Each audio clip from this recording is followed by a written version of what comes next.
Ya ese. ¿Sí? Sí, está listo. Ahí está bien. Bien. ¿Cómo has estado, Martín? Bien, Sí. bien, mejor, un Qué bueno, me alegro. poco más estable. Qué bueno. Cuesta en este tiempo, ¿no es cierto? Sí, Ya, vamos a ver. Vamos a seguir. Entonces estamos hablando un poco de lo que vamos a estudiar ahora, de los aprendizajes. Vamos a describir las características morfofuncionales del aparato genital, del desarrollo, y algunas indicando los cambios involucrados, digamos, de acuerdo a los tiempos, ¿ya? Vamos a ver la formación del testículo, del ovario, los gonoductos, ¿verdad? Algo del descenso genital y características generales de los genitales externos masculino y femenino. Bien, podemos decir de que en cada individuo se puede distinguir un sexo genético, ¿verdad? Que define al individuo de que X o que Y, un sexo gonadal, de acuerdo a las características sexuales secundarias y también internas, también que está relacionado con las vías genitales, que lo vamos a ver, las características de los gonoductos, genitales externos, y también se describe como un sexo psicológico y un sexo social, o sea, cómo usted se define, digamos, o se siente, digamos, en su entorno. ¿Cómo se determina principalmente el sexo de un individuo? En el momento de la fecundación. Cuando hay la formación del cigoto, ahí se determina principalmente, se determina el sexo. La presencia del gen SRI, ya es un gen que está en el brazo corto del cromosoma Y, y los andrógenos van a determinar la diferenciación en sentido masculino. Entonces es importante que para que exista, ¿verdad?, una gónada, o para que exista una diferenciación de la gónada indiferenciada en sentido masculino, esté la presencia del gen SRI. Y el gen SRI codifica principalmente que dice aquí, el factor determinante testicular.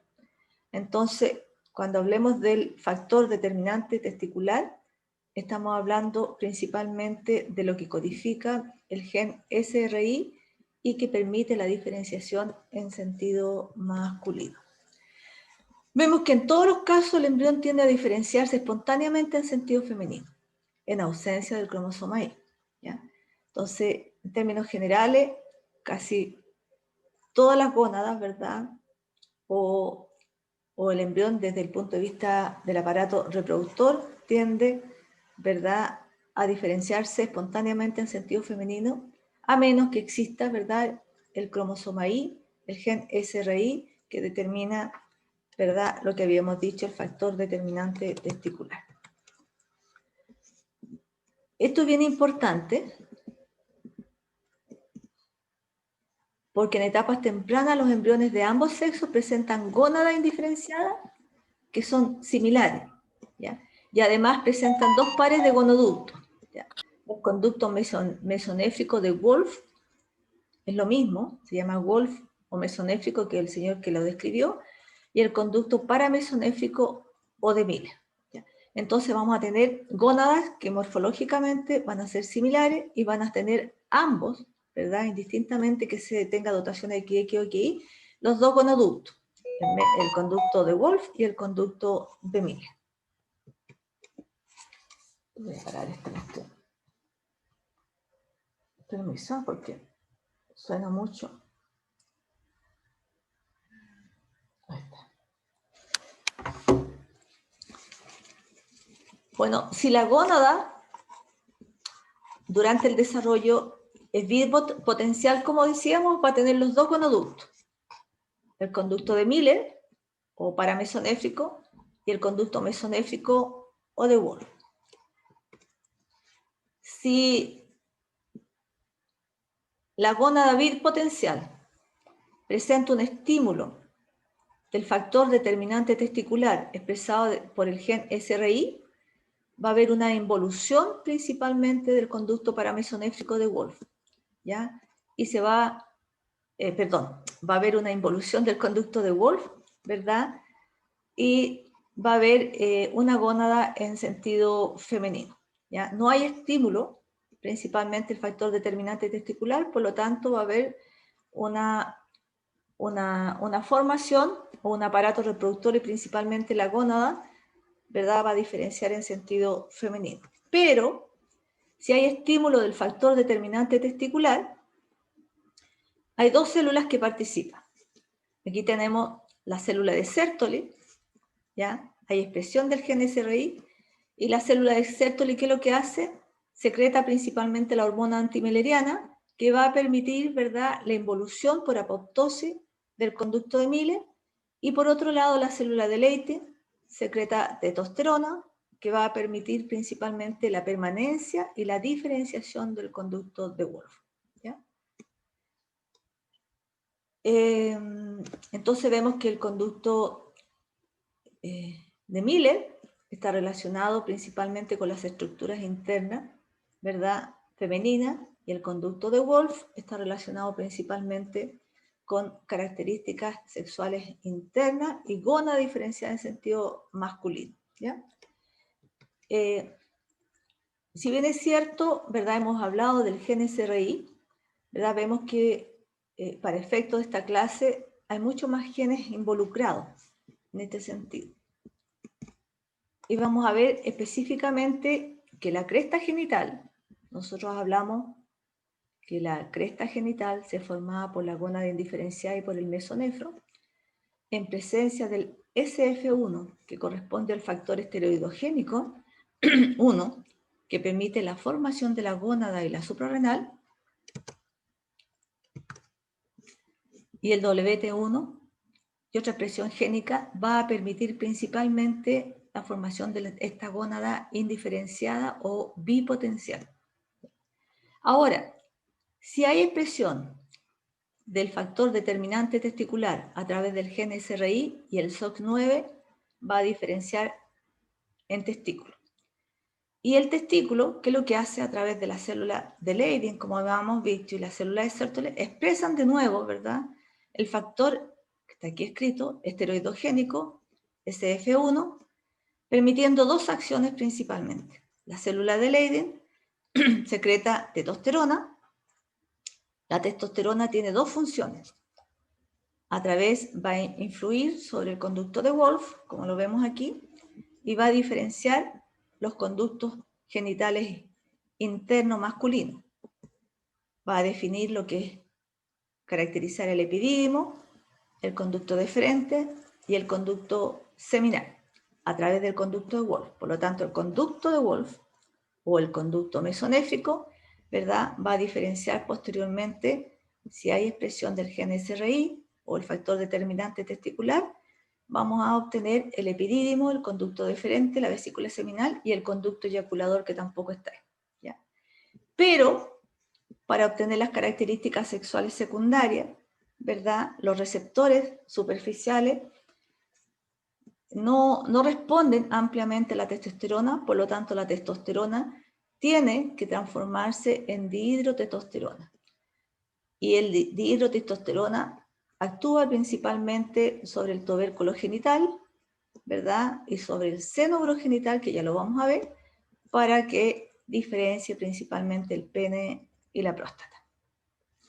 En el caso de la gónada bipotencial, si expresa solamente el DAX1 y el WNT4, va a diferenciar en sentido femenino, va a formar el ovario.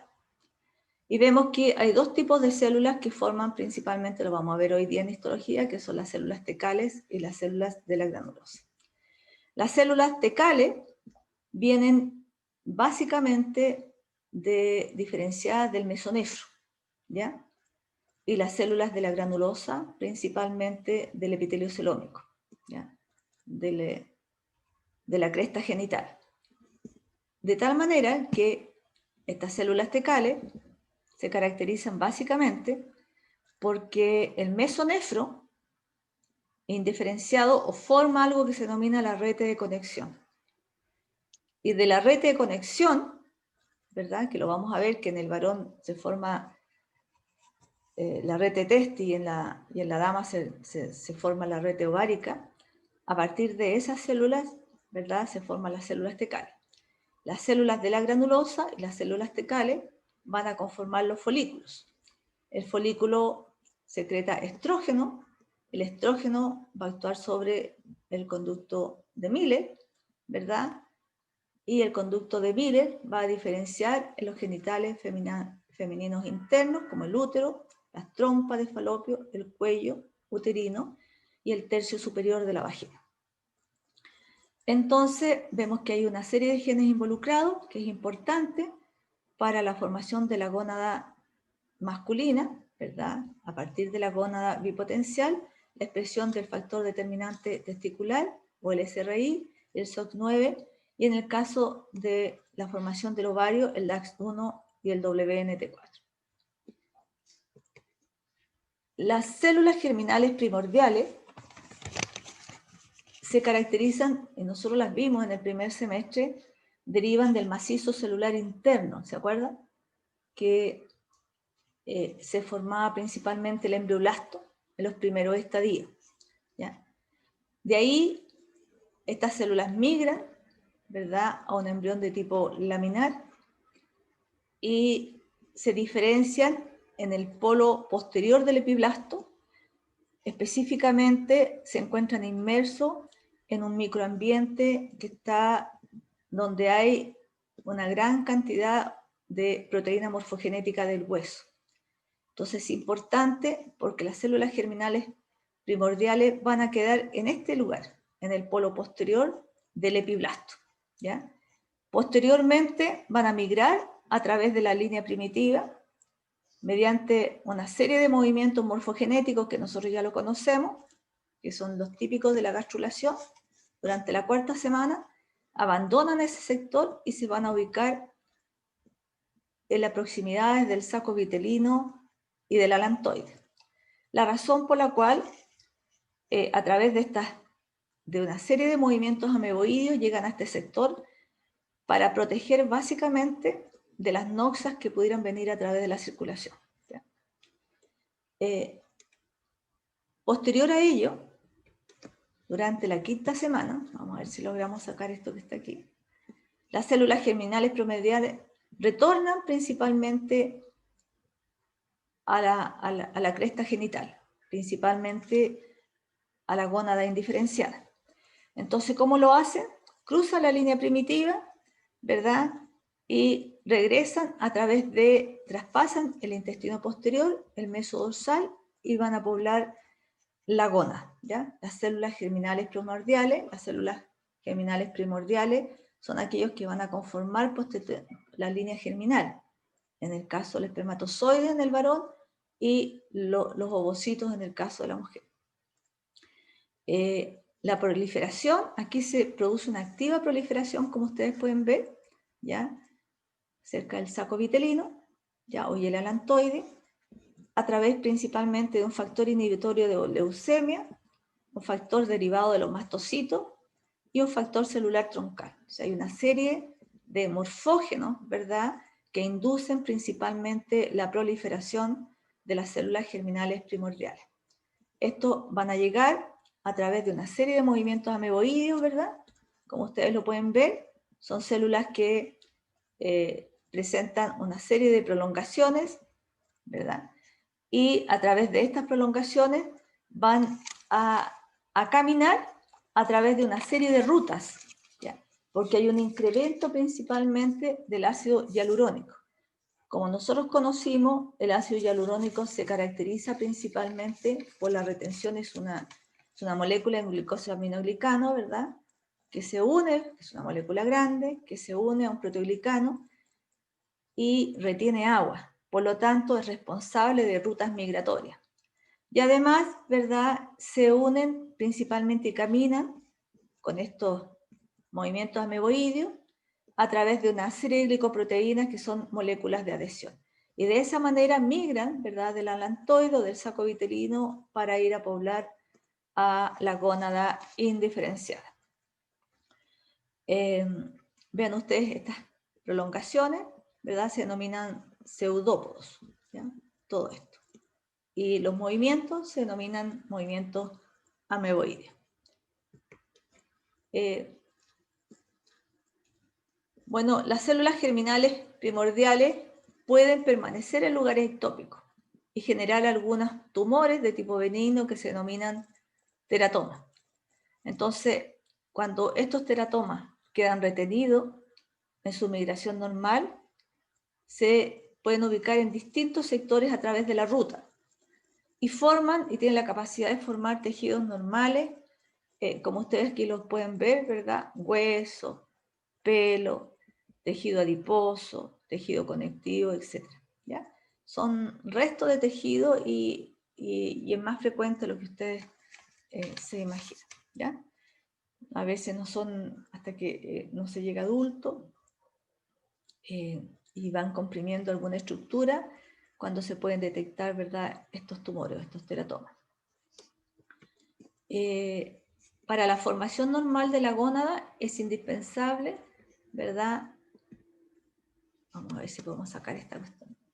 La formación previa del mesonefro. Vean ustedes que la cresta genital es el mesonefro más la gónada. Y la gónada se ubica en la porción ventromedial del mesonefro, ¿ya? Que va a constituir dos líneas en términos generales, que son longitudinales, ¿verdad? Que se extiende en la región peritoneal. ¿Ya? Y esto va a formar la cresta genital. Esto es la cresta genital. Entonces, vean ustedes que, de acuerdo a lo que nosotros vimos en la parte urinaria, ¿verdad? Todo esto es el celoma. Esta es la porción donde está el intestino, principalmente aquí está el intestino anterior y el medio. Entonces, esto es la parte abdominal y esto es el celoma. Por lo tanto, veíamos que la suprarrenal y la gónada deriva principalmente del epitelio celómico.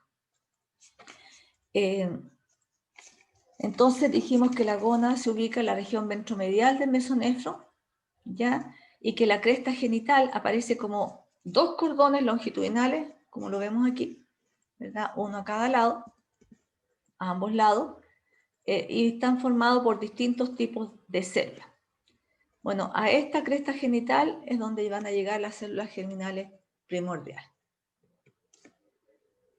Aquí vemos más o menos la quinta semana, vemos el mesonefro, ¿verdad? La gónada de la porción ventromedial y un corte transversal que nos permite ver la localización y la posición principalmente de la gónada, que está ubicada y relacionada principalmente con este epitelio celómico.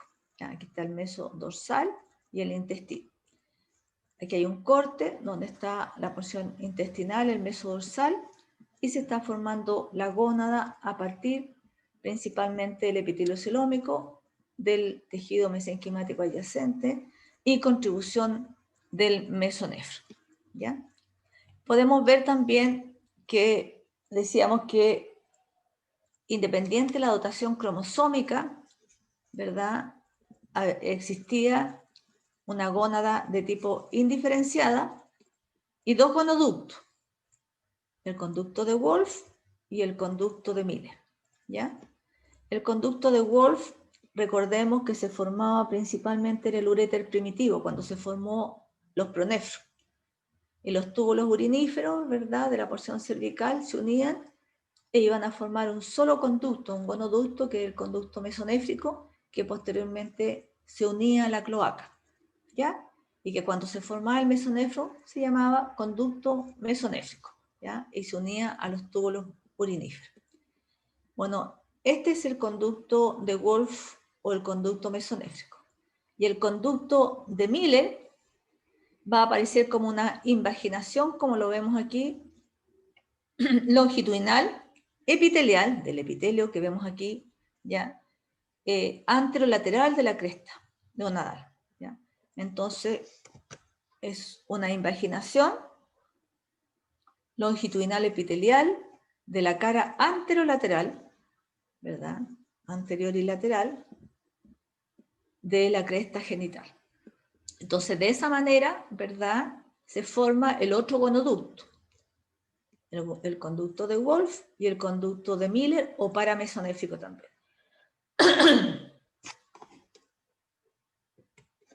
Entonces, decíamos que la gónada se constituye en la región ventromedial del mesonefro. No puedo sacar esto. Y se forma principalmente a partir de 4 poblaciones celulares como la vemos aquí. ¿Ya? Vemos que proviene principalmente aquí, podemos ver, a partir del epitelio de células que vienen del epitelio celómico, que van a formar los cordones, ¿verdad?, iniciales, ¿ya?, o nadales, que lo vamos a ver, y que juegan un rol bien importante en la gónada masculina. Van a formar los túbulos seminíferos, y en la gónada femenina van a formar principalmente el epitelio que rodea al ovocito folicular. La célula mesonéfrica se caracteriza principalmente porque van a contribuir aportando células bioides, endoteliales y células mioepiteliales, ¿ya? Y vemos que a partir del mesonefro la contribución en el varón y en la dama es distinto. Lo importante es que de común acuerdo va a formar una estructura medial a nivel del hilio posterior que se llama la red de conexión, y como ya habíamos dicho, la red de Testi en el varón y la red ovárica en la dama. La red ovárica va a formar las células tecales. En cambio, el mesonefro tiene una contribución mayor, principalmente en la gónada o en los gonoductos, principalmente la diferenciación de los gonoductos del varón. Posteriormente hay células mesenquimáticas, ¿ya?, que van a dar lugar a toda la población, digamos, posteriormente, y las células germinales primordiales que están aquí, digamos, en las 4 poblaciones celulares. Entonces, al final de la 5ª semana, las células germinales primordiales colonizan esta gónada, y en la 6ª semana se van a formar estos cordones sexuales primitivos, cordones sexuales, que es común a ambas gónadas. O sea, es parte de la gónada indiferenciada. Entonces aquí tenemos también, podemos ver, ¿verdad?, el conducto de Wolff y la formación del conducto de Miller, y la gónada indiferenciada contiene, ¿verdad?, cordones sexuales primitivos para ambas, derivada principalmente del epitelio celómico. En esta imagen vamos a ver el mesonefro, el conducto mesonéfrico, los túbulos uriníferos, ¿verdad?, y la gónada en formación.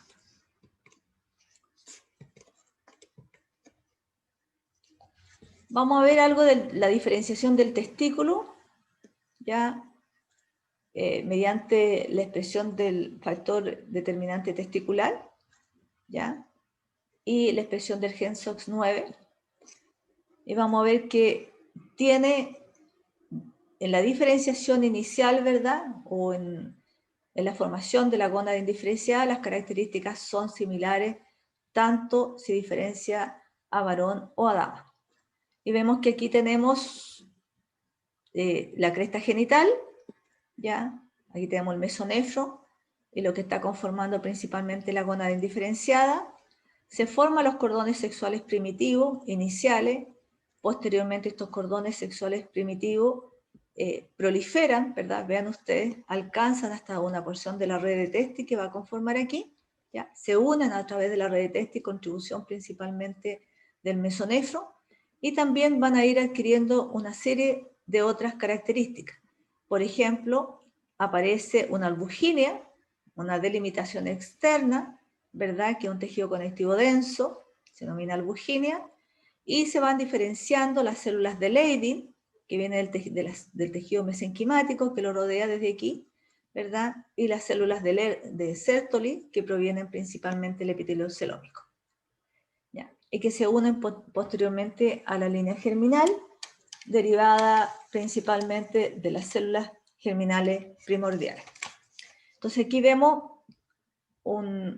ya a la 6ª semana, o más bien después, a los 2 meses, ¿verdad?, la 8ª semana, podemos ver que un testículo, ¿verdad?, inicial, que todavía no está enteramente diferenciado, con una albuginia, ¿verdad?, con los túbulos seminíferos, los cordones testiculares, con la red de Testi y ya el mesonefro que ha ido evolucionando. Pero podemos ver todavía que tenemos los dos gonoductos, el de Miller y el de Wolf en amarillo, ¿ya? Que va a dar lugar posteriormente a la diferenciación de todo lo que es el epididio.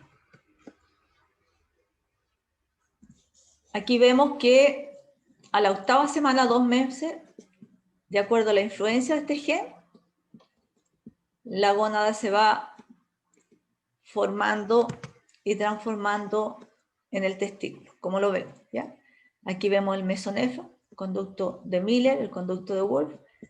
El conducto de Miller, obviamente, si hay diferenciación en sentido masculino, el conducto de Miller por apoptosis degenera, ¿verdad? Aquí tenemos los cordones sexuales primitivos ya poblados con las células germinales primordiales y parte del mesonefro que lo vamos a ver inmediatamente. La gónada se caracteriza principalmente porque forma cordones sexuales primitivos que están poblados por las células germinales primordiales. Al estar básicamente las células germinales primordiales dentro, ¿verdad?, del cordón sexual primitivo, el factor inductor de la meiosis no influye sobre ello. Por eso los cordones sexuales o los túbulos seminíferos permanecen más bien en sentido compacto o denso y no se inicia la meiosis hasta la pubertad en el varón, ¿ya? Aquí vemos también parte del desarrollo testicular, vemos los cordones sexuales, ¿verdad?, primitivos, parte de lo que está conformando el epitelio celómico todavía, ¿verdad?, y proliferando activamente para formar los cordones y parte del tejido mesenquimático que está en su entorno, ¿ya? Parte de lo que va a conformar posteriormente el mesonefro en el varón. Dice, a pesar que los testículos fetales producen un factor inductor de la meiosis, los gonocitos no responden al estar encerrados en los cordones testiculares. Por lo tanto, la meiosis y la espermatogénesis solo se vuelve favorable durante la pubertad. Entonces, es importante entender que este factor, ¿verdad?, a pesar que los testículos fetales lo producen, el factor inductor de la meiosis, ¿verdad?, no responde por estar, ¿verdad?, principalmente las células germinales primordiales metidos dentro de los cordones testiculares. Y por lo tanto, la meiosis y el espermatozoide solamente ocurre en la pubertad en el varón. En el caso del ovario, como lo vemos aquí, es mucho más tardío en su diferenciación. Aquí tenemos lo mismo, ¿verdad? Tenemos la cresta genital formándose, la porción ovárica, pero vemos que posteriormente no hay, aquí vemos los cordones sexuales primitivos, ¿ya?, pero no hay conductos o permanencia a los cordones sexuales primitivos. Este es parte del mesonefro que va a formar la rete de conexión y después la rete ovárica.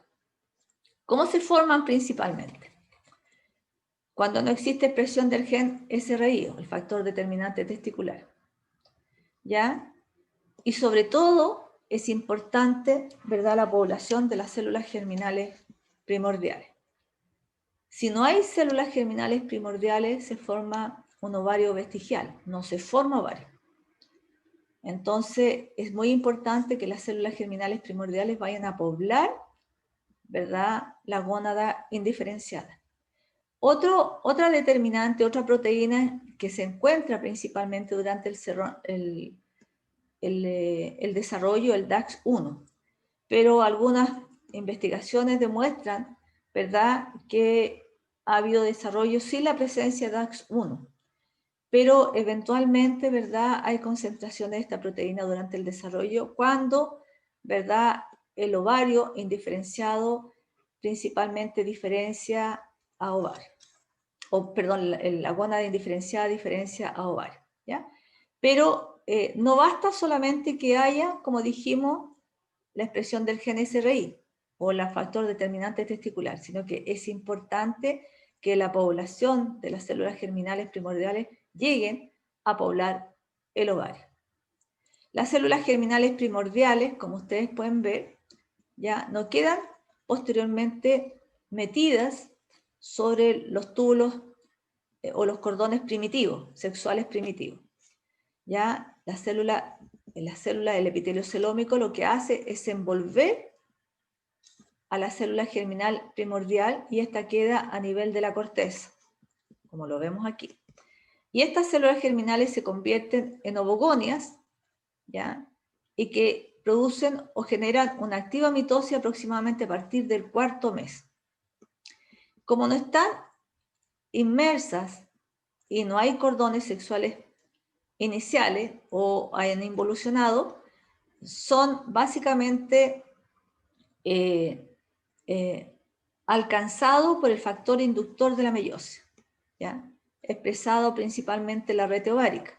Entonces es importante ver de que en la dama, en el ovario, nosotros, los primeros folículos primordiales que nosotros formamos, ¿verdad?, han participado de la meiosis y la primera división meiótica. Y por lo tanto se encuentran en la profase de la primera división meiótica, ¿ya? ¿Por qué? Porque existe esta diferencia en el desarrollo entre el ovario y el testículo, que el testículo, ¿verdad?, forma cordones sexuales que permanecen, en cambio estos cordones sexuales primitivos involucionan y las células solamente van a delimitar externamente a las células germinales primordiales que van a constituir la ovogonia para formar posteriormente los folículos. En el 3er y 4º mes, las ovogonias próximas a la región medular ingresan en la etapa de profase, ¿ya? O sea, más o menos en el 4º mes nosotros ya tenemos que el factor inductor de la meiosis, ¿verdad?, influyó sobre las células germinales para conformar las ovogonias, la primera división meiótica. Los ovocitos, que ya en estado de la primera división meiótica son primarios, van a formar junto con las células foliculares que vienen del epitelio celómico, folículos primordiales, ya secundarios, etc. Y entre ellas van a haber también algunas células estromales que van a constituir células intersticiales que son secretoras de esteroides.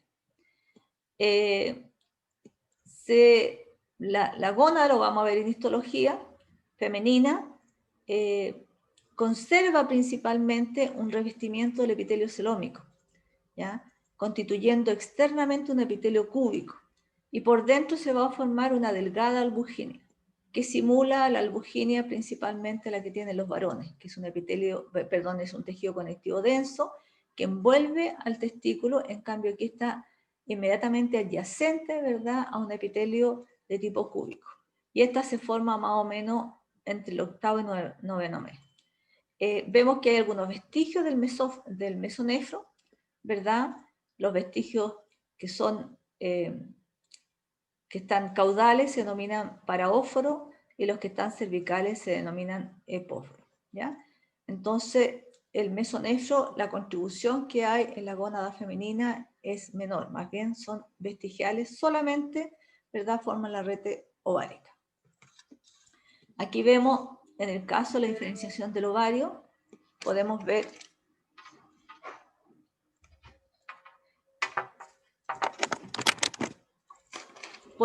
esta gónada indiferenciada, ¿verdad?, una activa proliferación de la formación de la gónada, la cresta genital. Vemos posteriormente, ¿verdad?, la formación de los cordones sexuales primitivos a partir del epitelio celómico en proliferación. Vemos que posteriormente estos cordones sexuales primitivos, ¿verdad?, solamente quedan ubicados en la parte cortical, ¿ya?, de tal manera que el epitelio envuelve, ¿verdad?, a las células germinales primordiales, como nosotros hemos visto. Vemos que el mesonefro influye y conforma la parte iliar de lo que es la gónada ovárica o del ovario, formando la parte de la rete ovárica, ¿ya? Forma prácticamente la porción medular. Vemos que estas células ya han alcanzado, ¿verdad? La primera división meiótica, están en profase 1, y esta gónada indiferenciada tiene todavía los dos gonoductos, ¿ya? El conducto de Miller, que es el amarillo, y el conducto de Wolff, que es el verde, ¿ya? Y está involucionando. Dice, al octavo y noveno mes se forman los folículos primarios y los secundarios. Hay un descenso, básicamente, del ovario hacia la región pélvica, y también hay una rotación del mismo, ¿verdad?, en 90 grados. Aquí hay un esquema que nos muestra las diferencias existentes entre la gónada indiferenciada, cómo va evolucionando la masculina y la femenina.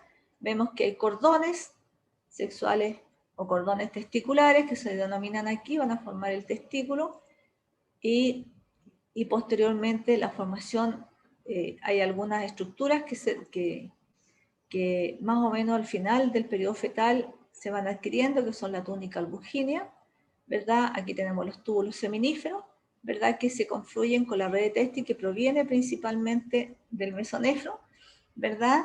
Y el mesonefro va a contribuir en parte, ¿verdad?, con algunos conductos de los túbulos uriníferos que van a formar los conos o los conductillos eferentes, ¿ya? En el caso de la dama, en el caso del ovario, nosotros podemos ver de que el epitelio celómico permanece y prolifera. Se forma una falsa albugínea o rudimentaria. Vemos que hay cordones sexuales primitivos.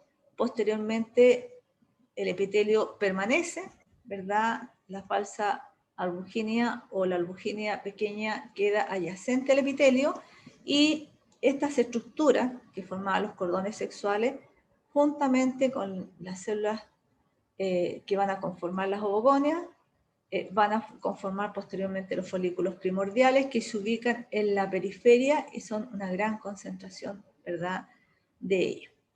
Aquí tenemos la rete ovárica, que en definitiva viene del mesonefro y va a conformar la porción iliar, ¿verdad?, o la médula del ovario. Bueno, como ya lo habíamos dicho,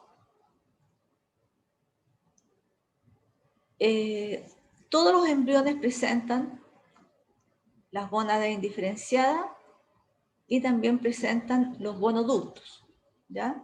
Entonces, tanto con la dotación XX o XY.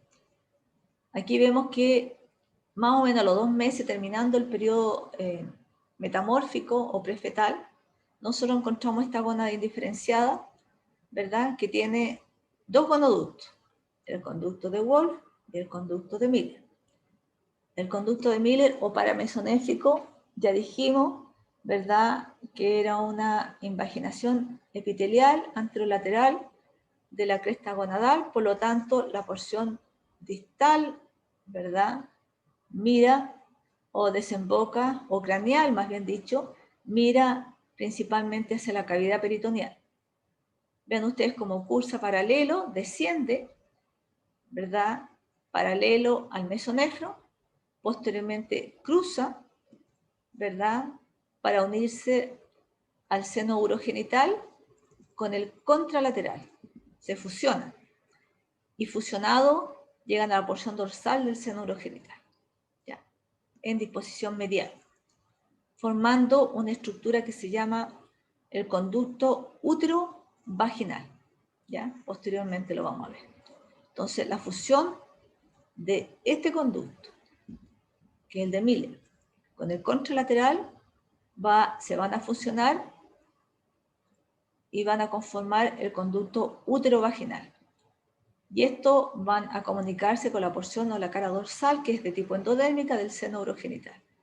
No se olvide, ¿verdad?, que toda esta porción que estamos hablando viene del mesodermo intermedio, ¿ya?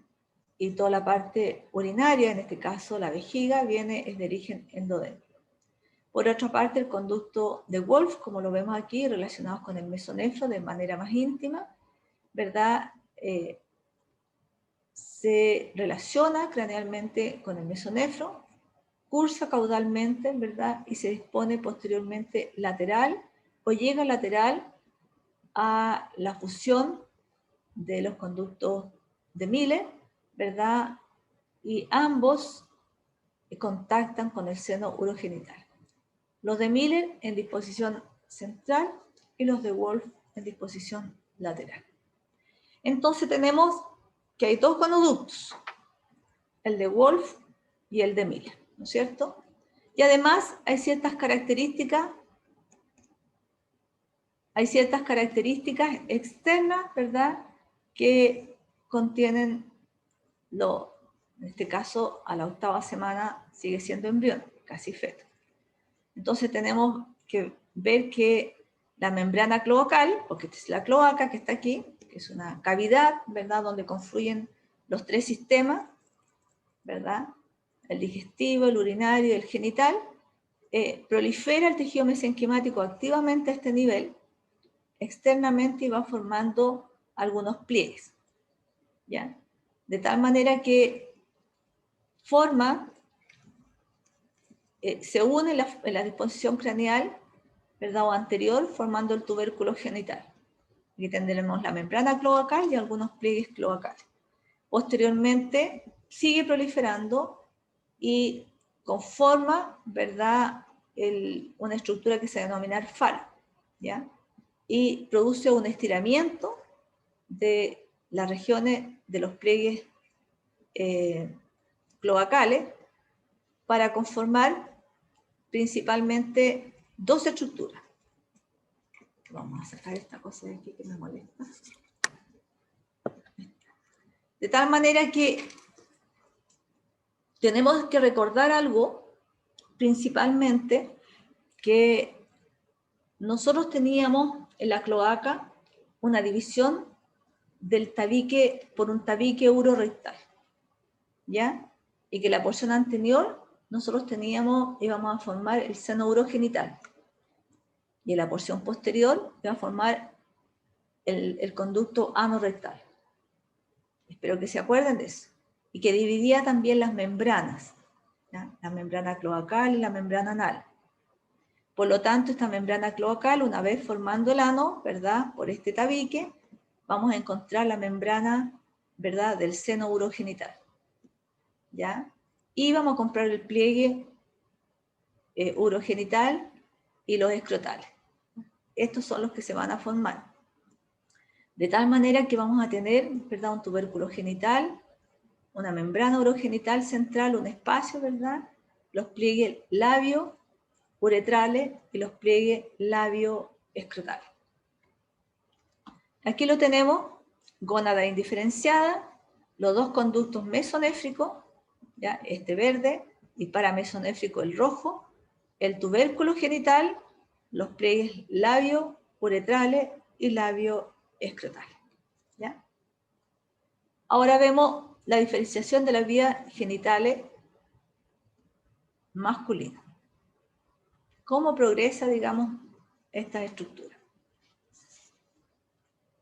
Vamos a ver cómo sacar esto. Ahí viene. Principalmente vemos que existían 2 células, ¿verdad? Las células de Leydig y las células de Sertoli. Las células de Sertoli, como vamos a ver la próxima semana, están metidas en los túbulos seminíferos, ¿ya? Y las células de Leydig están en el intersticio. Las células de Leydig provienen del epitelio celómico. Las células de Leydig provienen principalmente del tejido mesenquimático adyacente, ¿ya?, de la cresta genital. Las células de Sertoli producen o secretan hormona antimileriana, ¿ya? Son células sustentaculares que vamos a saber exactamente qué es lo que significa. Estas, para que diferencie las vías genitales, tienen que existir básicamente, ¿verdad?, estos 2 tipos celulares. De tal manera que la hormona antimileriana lo que va a hacer, ¿verdad?, es permitir que involucione principalmente el conducto de Miller, como lo vemos aquí, ¿ya?, desaparezca por apoptosis. En cambio, las células de Leydig van a secretar testosterona más o menos en el periodo fetal, 9ª semana, ¿verdad?, y van a convertir principalmente este conducto, como lo vemos aquí. El conducto mesonéfico, esta porción distal que vemos aquí, va a constituir o conformar posteriormente el epidídimo, el conducto deferente, la vesícula seminal y el conducto eyaculador. Entonces, toda esta porción, ¿verdad?, diferencia a partir de la testosterona producida por las células de Leydig, ¿ya?, que son las estructuras internas masculinas. Entonces, involuciona uno y diferencia, digamos, el conducto mesonéfico. Vemos que está involucionando parte del mesonefro, ¿verdad? Y también se están formando algunos ligamentos que son importantes para el descenso de la gónada, como vamos a ver posteriormente.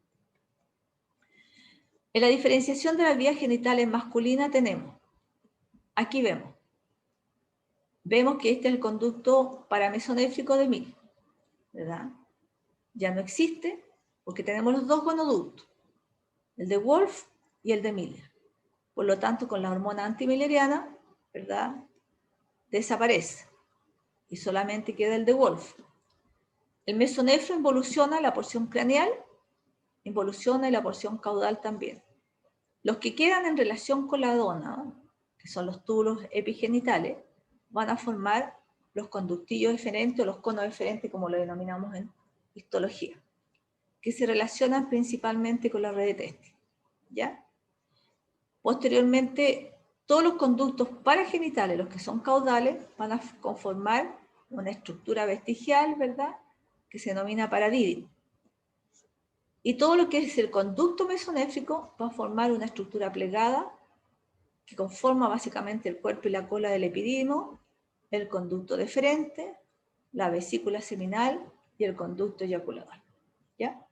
Entonces aquí tenemos la formación de la diferenciación de los gonoductos y también tenemos la formación principalmente relacionada con la gónada, ¿ya?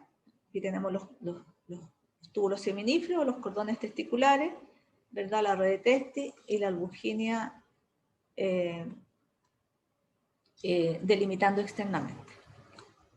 Entonces, este corresponde básicamente a los 2 meses y este va a corresponder a un feto principalmente de término, como lo dice aquí. Para que el individuo se identifique como varón en la pubertad, recuerden que las damas somos cíclicas, ¿verdad? Entonces dice, para que el individuo se identifique como el varón de la pubertad, se requiere que el estradiol masculinice al sistema nervioso central entre las 18, como un poco posterior al 4.º mes, ¿verdad?, y las 30 semanas. Entonces aquí vemos como la testosterona, mediante esta enzima, la aromatasa P450, se convierte principalmente en 17 beta estradiol, ¿verdad?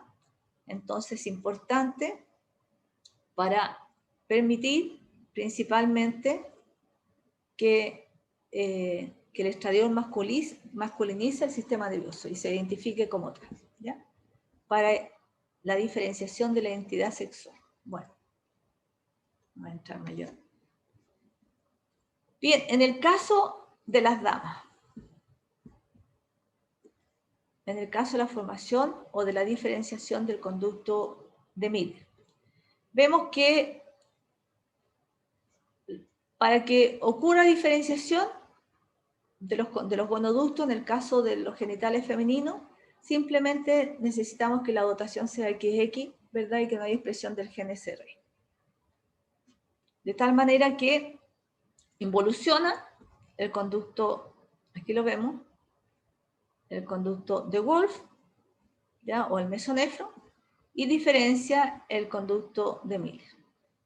Aquí tenemos a las 9 semanas del periodo fetal, que lo que ocurre, el conducto de Miller va a diferenciar en lo que son las trompas uterinas, una a cada lado, los distintos segmentos.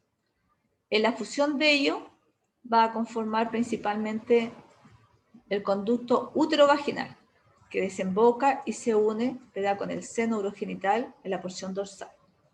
Aquí vemos la involución de los conductos de Wolff.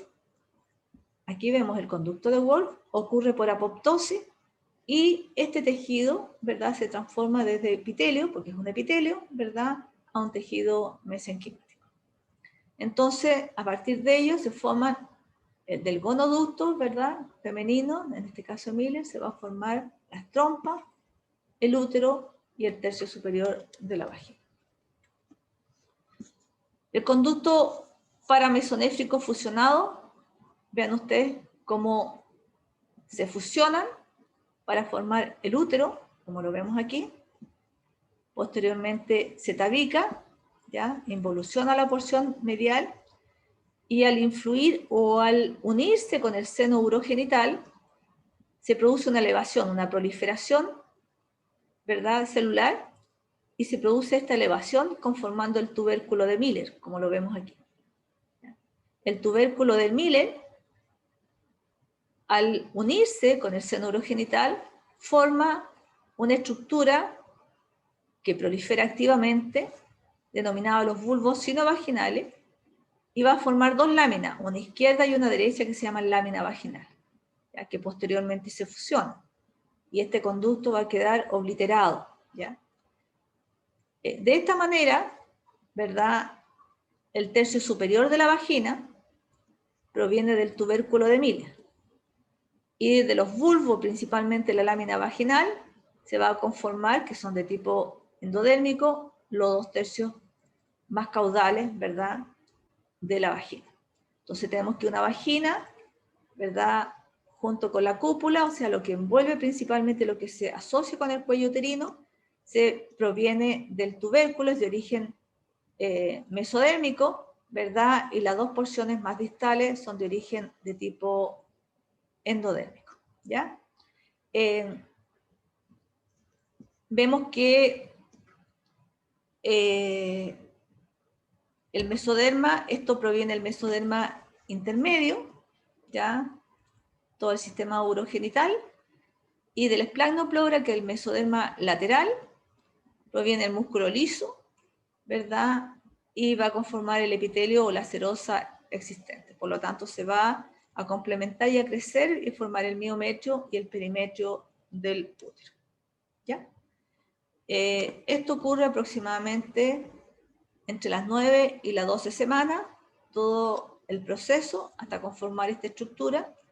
12 semanas viene siendo prácticamente al tercer mes. Vemos que aquí está escritito, vamos a ver si lo podemos sacar. El contacto entre el conducto útero-vaginal, como lo vemos aquí, y el seno urogenital forma este tubérculo de Miller que habíamos visto. Este induce la formación de esta estructura, de los bulbos sino-vaginales, y los cuales, ¿verdad?, se fusionan, estos bulbos, para formar la lámina vaginal. Vean ustedes que es compacto, ¿ya? El epitelio que reviste básicamente, posteriormente, se forma la porción, una luz de la vagina, ¿verdad?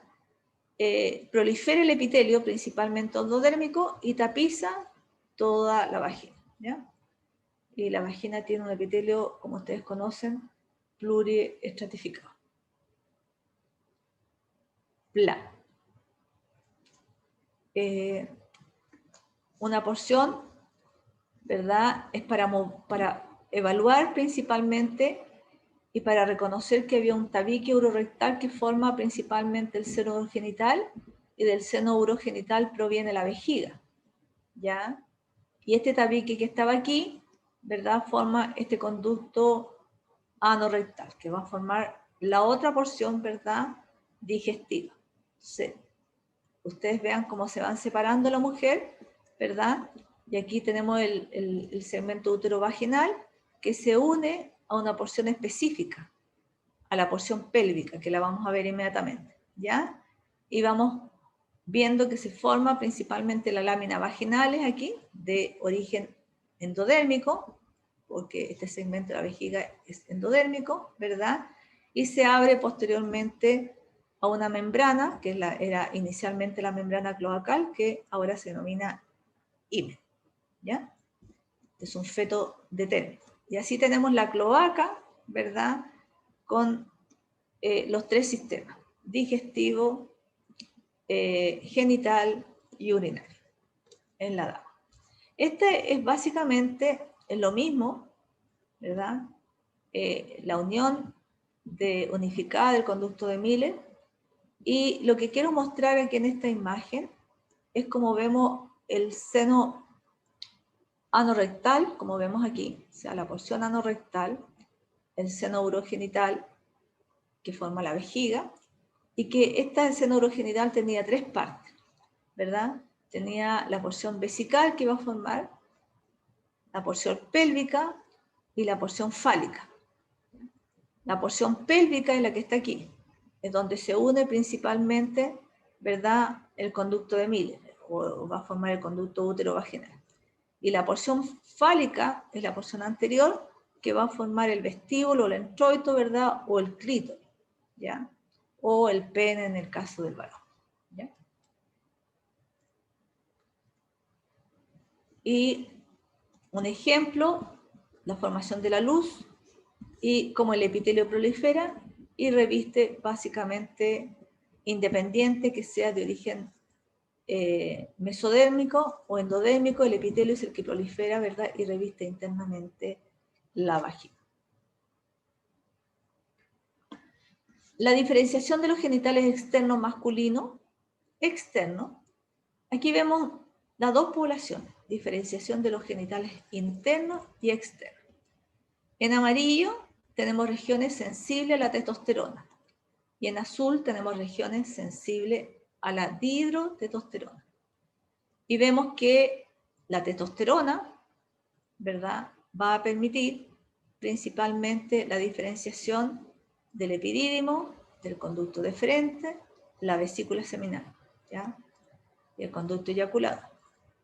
En cambio, ¿verdad?, las regiones sensibles a la que no son tan sensibles, ¿verdad?, que va a formar las características sexuales secundarias, en este caso externas, ¿verdad?, son sensibles a la dihidrotestosterona. Entonces la célula de Leydig secreta testosterona y a través de la enzima 5-alfa reductasa, ¿verdad?, convierte la testosterona en 5-alfa dihidrotestosterona, que sí se une a receptores celulares, ¿ya? Y va a permitir que diferencie la próstata, el escroto, el pene y la porción púbica, como vemos aquí, ¿ya?, que le dan las características sexuales externas, secundarias. La diferenciación de los genitales externos masculinos, vamos principalmente, veíamos que había el tubérculo genital, la membrana cloacal y proliferación externa de tejido mesenquimático que van a dar posteriormente el crecimiento del tubérculo genital, va a conformar el clítoris y posteriormente el pene. Este, al crecer, va a traccionar el labio, los pliegues labiouretrales, ¿ya? Y va a formar un seno, una cavidad, que es la parte de la uretra peniana que tenemos aquí, ¿ya? Entonces, en este estiramiento, acerca los dos pliegues y va a formar el cuerpo del pene, ¿ya? Esta uretra peniana se proyecta, pero no llega hasta la porción más proximal o más distal, digamos, hasta la parte del glande, básicamente porque aquí existe un epitelio de tipo ectodérmico que se invagina, ¿verdad?, y forma principalmente el canal que se une a esta uretra peniana, a este seno, a este epitelio, a esta cavidad. De tal manera que la fusión de los pliegues labio-escrotales, uretrales, perdón, va a formar el cuerpo del pene y posteriormente se unen los labios escrotales para formar el escroto. Todo esto proviene del tejido mesenquimático adyacente. Y vemos que aquí hay una línea, ¿verdad?, que se denomina el raspe, ¿ya?, el raspe escrotal. Y aquí vemos la porción del pene, ¿ya? Aquí vemos un corte en el desarrollo, que vamos a examinar un poquito más cuando veamos histología reproductor masculino, ¿ya? Y que vamos a ver principalmente algunas estructuras que se forman en el pene. Aquí tenemos en el 1 los cuerpos cavernosos, ¿ya? Que juegan un rol bien importante, digamos, durante el proceso del coito, ¿verdad? La uretra, un cuerpo esponjoso, son altamente irrigados, ya lo vamos a ver. Y aquí hay una lámina balano prepucial, que es bien importante porque es un tejido, ¿verdad? Parecido, este es piel, lo que está afuera, que posteriormente se separa, ¿ya? Y va a permitir el desplazamiento de la piel, ¿verdad? Principalmente del pene propiamente tal. Y está unido en esta porción medial que se denomina frenillo. Entonces este es un esquema, o más bien un corte histológico, donde podemos consignar, ¿verdad?, las diferentes partes de un corte transversal de cuerpo del pene. En el caso de la diferenciación de los genitales externos femeninos, es un poquito más sencillo. Aquí tenemos el tubérculo genital, ¿ya? Y los pliegues labio-uretrales y labio-escrotales. Lo mismo que teníamos antes, ¿ya? La porción anal, vean ustedes cómo se fusiona. Y posteriormente el tubérculo genital va a dar lugar al clítoris. Los labios uretrales va a dar lugar principalmente al labio menor. Y los labios escrotales van a conformar el labio mayor. Y vemos que la membrana, ¿verdad?, del seno urogenital va a formar la porción, básicamente esta porción del vestíbulo, donde van a drenar o desembocar la uretra y la vagina de manera independiente, en esta porción vestibular, ¿ya? Entonces, aquí vemos un corte histológico, principalmente, a ver si lo sacamos esto para poder leer.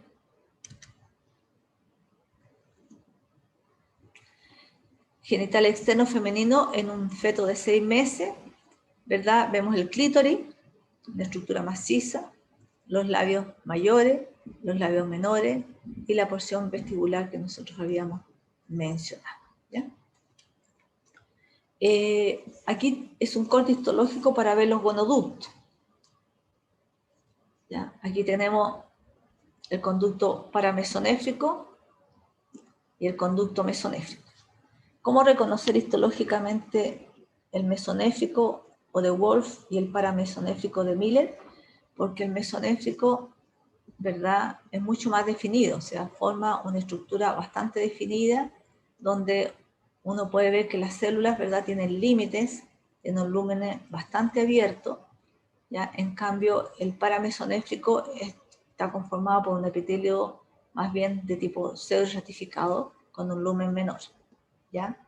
Entonces, ¿y cómo saber si esta corresponde o este corte corresponde, ¿verdad?, a un gonoducto o a la formación o a la diferenciación de una gánada femenina o masculina? Es poder evaluar quién involucionó. Permanece el paramesonéfrico e involuciona el mesonéfrico. Por lo tanto, hay una formación, ¿verdad?, o una diferenciación de la gónada a ovario.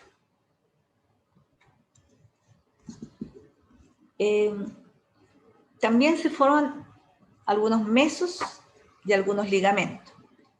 Dentro de los mesos habíamos visto en histología cuál era la definición del meso. Era un tejido conectivo que tenía una doble capa de mesotelio, ¿verdad? Y los ligamentos habíamos dicho que los mesos unían principalmente, ¿verdad?, una estructura a la región dorsal del cuerpo. En cambio, los ligamentos unían dos órganos, ¿ya? Entonces, esa era la definición. Y dentro de los mesos tenemos el sistema, el urogenital y el mesogonadal. El meso urogenital va a formar el ligamento ancho en la mujer, ¿ya? Y que básicamente es un repliegue peritoneal y va a unir las estructuras principalmente de la pared corporal. El mesogonadal se mantiene principalmente en la mujer y en el varón. En la mujer va a formar el mesovárico y en el hombre el mesórquio, ¿ya? Que une el mesonefro con la goda. Ahora vamos a leer aquí algo que relaciona esto. En el varón, la hidrotestosterona responsable de la involución del meso urogenital, aquí en el caso del varón, y del ligamento peritoneal, en este caso ¿verdad? Es importante entender que la hidrotestosterona permite la involución del ligamento peritoneal en el varón para permitir el descenso de la gónada hasta el escroto, ¿ya? Y también es responsable principalmente de la involución del meso urogenital en el varón. Por eso no existe, ¿ya? En el varón, solamente existe en la mujer, ¿ya? Aquí tenemos que el ligamento, como lo vemos, el peritoneal, en el varón no existe, ¿ya? Y en la dama tampoco, y el inguinal, como lo vemos, permanece en el varón y se inserta principalmente en los genitales externos. Aquí el ligamento inguinal, en el varón, se diferencia el músculo darto, o sea, se inserta un músculo que se denomina darto y forma parte de una estructura mayor, o sea, de este tejido conectivo que forma el ligamento inguinal, más el músculo que se llama gubernáculo. Y este gubernáculo es responsable del descenso principalmente de la gónada masculina, ¿ya? Y aquí vemos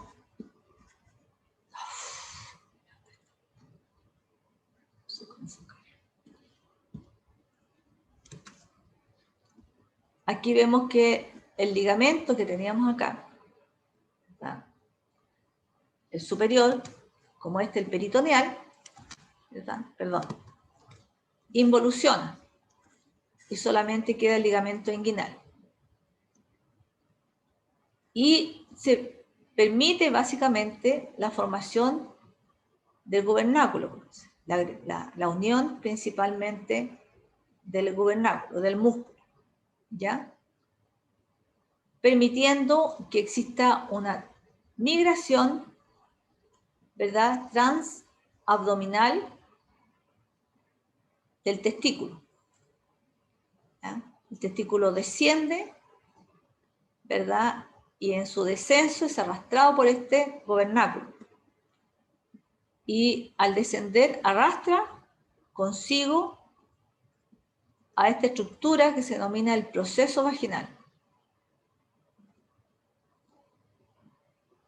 También al pasar por el proceso vaginal, o sea, por el canal inguinal, ¿verdad?, sigue arrastrando el proceso vaginal hasta llegar posteriormente en su descenso hasta el escroto.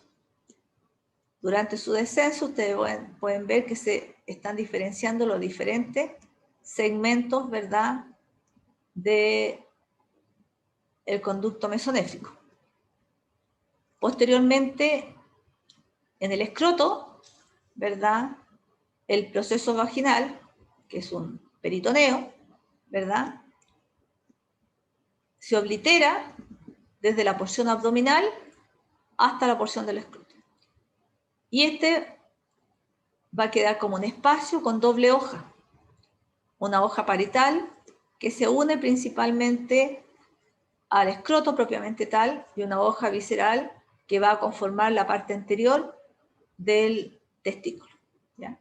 De esa manera el testículo permite la movilidad, ¿verdad?, del testículo a nivel del escroto. Y también desciende básicamente, porque ustedes ya saben, básicamente que las células germinales primordiales necesitan una temperatura menor a la temperatura corporal. Algunas patologías que dicen relación principalmente con el cierre o con la obliteración del proceso vaginal. Aquí vamos a ver que el A corresponde a una hernia inguinal congénita incompleta, por persistencia en la parte proximal del proceso vaginal. Ahí. La B es una hernia inguinal congénita completa, no hubo cierre básicamente, ¿ya? También no hubo descenso, por lo mismo hay una criptorquidia a ese nivel, ¿verdad? No llegó hasta el escroto. Y en la C se produce un quiste, hay una obliteración parcial. Y aquí hay un hidrocele, o sea, todo lo que es hay paso del líquido peritoneal, ¿verdad?, hacia un proceso vaginal que está abierto. Bueno, eso pueden ser algunas de las alteraciones durante el descenso del testículo al escroto. Otra de las alteraciones puede haber que los receptores de membrana, ¿verdad?, no respondan, no respondan principalmente a la hidrotestosterona. Entonces se forma un síndrome de insensibilidad a los andrógenos. Estos individuos tienen genes RI y una dotación de XY. Tienen testículo internamente, producen testosterona y hormona antimileriana, ¿ya? Pero no poseen el receptor a este andrógeno, a la dihidrotestosterona. Y responden a los estrógenos provenientes de la suprarrenal y desarrollan características sexuales secundarias externas de fenotipo femenino, siendo internamente, ¿verdad?, con dotación XY y todos los gonoductos, ¿verdad?, y la diferenciación es a nivel de testículo. Y otras patologías que también que se puede ver son la hipospadia, ¿ya? O sea, la falla en el cierre principalmente a nivel del escroto y del cuerpo, ¿ya?, de los labios uretrales o escrotales, ¿ya? Y pueden ser a diferente nivel. Se denominan hipospadia de la cara ventral. Algunas patologías que se dan en el útero principalmente es por la falla en la unión de los conductos de Miller contralateral, ¿verdad?, que tiene vagina doble, o en que solamente la unión haya sido de la porción más caudal y no previa, ¿verdad?, con vagina única, ¿ya?, un útero bicorne, etcétera, etcétera. O sea, pueden haber, ¿verdad?, aquí solamente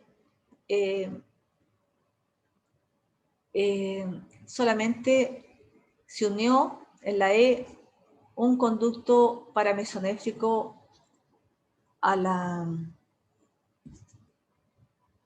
seno urogenital. En realidad es importante que el conducto paramesonéfrico se una al seno urogenital. Si no hay contacto, no se forma la vagina, ¿ya? Y independiente que sea uno, ¿ya? Pero lo importante es que haya un contacto entre el mesodermo intermedio y el endodermo. Y bueno, aquí hay un útero que es más bien de tipo unicornio, LE, y este tiene una atresia del cero.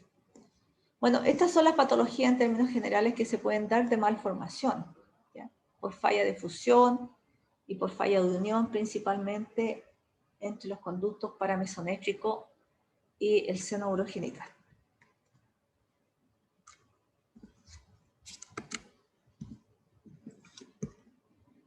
Bien, chicos, estamos casi en la hora, así que no sé si tienen alguna pregunta. Profe, yo tengo dudas con cuándo van a ser las próximas evaluaciones y si vamos a hacer seminarios. En embriología no alcanzamos a hacer. Los casos clínicos nos vamos a quedar con eso en embriología, ¿ya? Con el primer caso clínico que ya tengo las notas y la verdad que por tiempo no lo he analizado de nuevo porque le voy a echar una revisadita. Y lo otro es que nos quitaron una semana porque tuvimos una semana libre, ¿ya? Y ya no tendríamos fechas, digamos, como para hacer tanta actividad, y los ayudantes alumnos, que son los que participan básicamente en esto, están sobrepasados, igual que ustedes. Así que nos queda una prueba, dos pruebas. El reproductor y urinario en embriología y después los órganos sensoriales. Y con eso terminamos en embriología. Vivi. Vivi, ¿qué apellido tenés tú? Vivi, ¿cuánto? Silva. Ya, que sale como Vivi. No Sí, sé si profe, te quedó... entonces sería la próxima semana el control, ¿cierto? Claro, claro que sí. Yo les mandé con la Tamara, digamos, el orden. Cambiamos solamente en la parte de los órganos sensoriales que ustedes lo dejaron para el 2 de diciembre. ¿Se acuerdan? ¿Ya? Pero yo le voy a ir repitiendo. La próxima semana tienen urinario y reproductor. La próxima semana. Ya, en embriología. ¿Ya? Ya, gracias, profe. Ya, chiquillos. ¿Hay alguna otra pregunta? O si no, nos vamos a tomar tecito y nos vemos en 15 minutos más en histología. ¿Ya?